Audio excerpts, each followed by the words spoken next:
အားလုံးပဲမင်္ဂလာပါဒီအကြောင်းအရာလေးကိုအတူတူလေ့လာကြည့်ကြမယ်အစီအစဉ်ကနေကြိုးဆိုပါရစေဒီနေ့မှာတော့လေကျွန်တော်တို့ ਨੇ တိတ်မစိမ့်တဲ့ထောက်စီတာတစ်ခ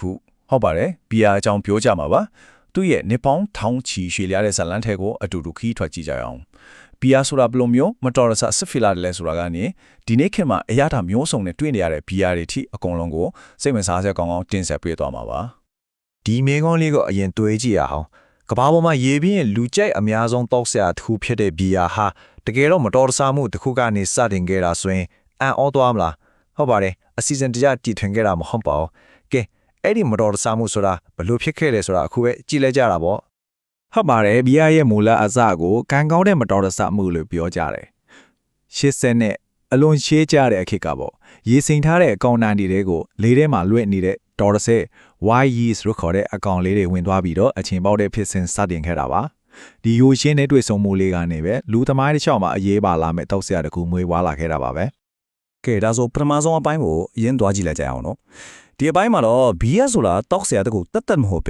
ဲရှေးဦးလူသမိုင်းမှာဘလောက်တောင်အရေးပါတဲ့အခန်းကဏ္ဍကနေပါဝင်ခဲ့တယ်လဲဆိုတာကိုလေ့လာကြည့်မှာဖြစ်ပါတယ်ဒီအချိန်မတိုင်တွေကိုတစ်ချက်ကြည့်လိုက်စမ်းပါဘီယာဆိုတာလူရှင်ကျွေးမှုနဲ့အတူနှစ်ပေါင်းထောင်ချီပြီးရှိနေခဲ့တာပါလွန်ခဲ့တဲ့နှစ်တစ်ထောင်လောက်ကကောင်းနန်ဆိုင်ပြုံးမှုကနေအစပြုတဲ့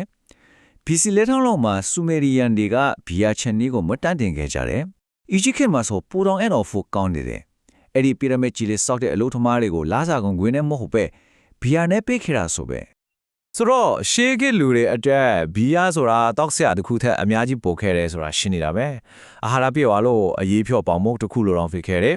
ပြီးတော့အဲ့ခေတ်ကယောဂပိုးများတွေရေထက်တောင်ပိုပြီးပေးခင်းတယ်အလုသမားလာစားအနေနဲ့ငွေလိုသွင်းခဲ့ကြသလိုဘာသာရေးအခမ်းအနားတွေမှာနတ်ဖျားတွေကိုပူဇော်တဲ့အထီကိုအရေးပါခဲ့တာပါရှီခေတ်ကစူပြိုလိုဖြစ်ကတဆန်ဘီယာတွေကနီဒီနေ့ခေတ်ရတာရှိတဲ့ဘီယာဖြစ်ကိုပြောင်းလဲစေခဲ့တဲ့အဓိကဒီထွင်စံတစ်မှုနှစ်ခုရှိပါတယ်အဲ့ဒါတွေကတော့ hops နဲ့တဆေ yeast တို့ပါပဲဒီနှစ်ခုကဘီယာလောကကိုတော်လန်ပြောင်းလဲပေးခဲ့တာပါ hops တွေကဘာလို့ဒီလောက်အရေးကြီးတာလဲဆိုတာဒီမှာရှင်းရှင်းလေးပဲ hops မှာပါတဲ့ဘီယာတွေကချိုးလို့မြင်မှန်ပစ္စည်းတတ်တယ်ဒါပေမဲ့ hops ထည့်လိုက်တဲ့အခါမှာတော့သူ့ရဲ့ခါသမှုကအချိုးဓာတ်ကိုထိန်းညှိပေးရုံမကဘူးဘီယာကိုတဘာဝအတိုင်းကြာရှည်ခံစေတယ်ပြီးတော့အရေးကြီးဆုံးကဘီယာကိုပို့ပြီးမှုေးပြန့်ရှုပ်ထွေးတဲ့ရေရနဲ့အရသာတွေပါပေးစွမ်းနိုင်ကြတာပေါ့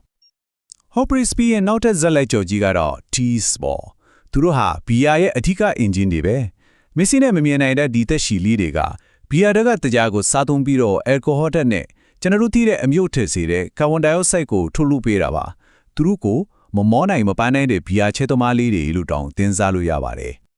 ်ကဲအခုကျွန်တော်တို့ဒီဆွေးနွေးမှုရဲ့အဓိကအနစ်ချုပ်အရေးကြီးဆုံးအပိုင်းကိုရောက်လာပါပြီ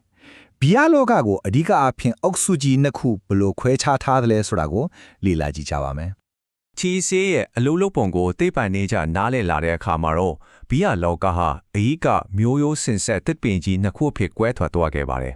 ်ဒီကွဲပြားမှုဟာဒီနေ့ခေတ်မှာတွင်းနေရတဲ့ဘီယာမျိုးစားအားလုံးရဲ့အခြေခံအုတ်မြစ်ပါပဲ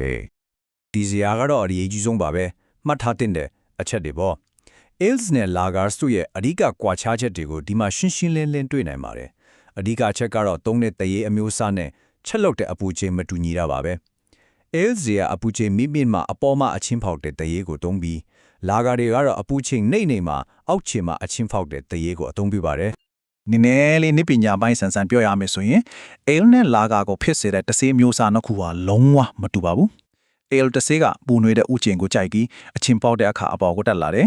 lager တဆေးကတော့အဲတဲ့ဥချိန်မှာအကောင်းဆုံးအလုပ်လုပ်ပြီးအောက်ချိန်မှာပဲအနေထိုင်နေတတ်ပါတယ်ဒီကွဲပြားမှုတွေတစ်ခုကပဲသူတို့ရဲ့အရာသားပဲရနန်းတွေကိုလုံးဝပြောင်းလဲသွားစေတာပါကဲနောက်ဆုံးဘိုင်းတော့ရလာပြီဒီအဓိကအုပ်စုကြီးနှစ်ခုကနေဒီနေ့ခေတ်မှာကျွန်တော်တို့တွေ့နေရတဲ့မယုံနိုင်လောက်အောင်များပြားလာတဲ့ဘီယာအမျိုးအစားတွေဘလို့ဖြစ်ပေါ်လာလဲဆိုတာကြည့်လိုက်ကြရအောင်အေးမျိုးနဲ့တကူတဲကနေပဲဘလောက်တောင်အမျိုးအစားတွေကွဲပြားတယ်လဲဆိုတာကြည့်လိုက်စမ်းပါလူကြိုက်များပြီးခါတက်တဲ့ IPA တွေကတရာစေးလို့မဲနေနေတဲ့ stout တွေပြီးတော့ဂျွန်နဲလောက်တဲ့ WPR တွေအထိအရသာမျိုးမျိုးပုံစံမျိုးမျိုးကိုတွေ့ရမှာပါလာကာမျိုးနွယ်ဘက်မှာလည်းအဲ့ဒီလိုပဲမခေဘူးနော်ကဘာကျော်ပြီးတောက်လုတ်ကောင်းတဲ့ Pilsner တွေကနဲ့ Germany Auto Fest ပွဲတော်ဒီမှာတောက်သုံးကြတဲ့ Marzen Beer တွေထိသူမှလည်းကိုယ်ပိုင်ထူးခြားတဲ့အရာသားနဲ့ပုံစံမျိုးမျိုးရှိနေပြန်ရော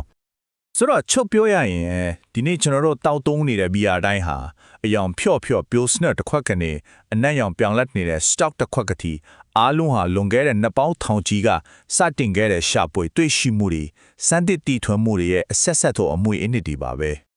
နှစ်ပေါင်း1000ကြာမြင့်ချတဲ့ဘုရားရဲ့တမိုင်းခရီးအပြီးမှာနောက်ထပ်ဘလူးစမ်းသစ်ပြောင်းလဲမှုတွေတော်လန်ရဲ့အသစ်တွေပေါ်လာအောင်မလဲ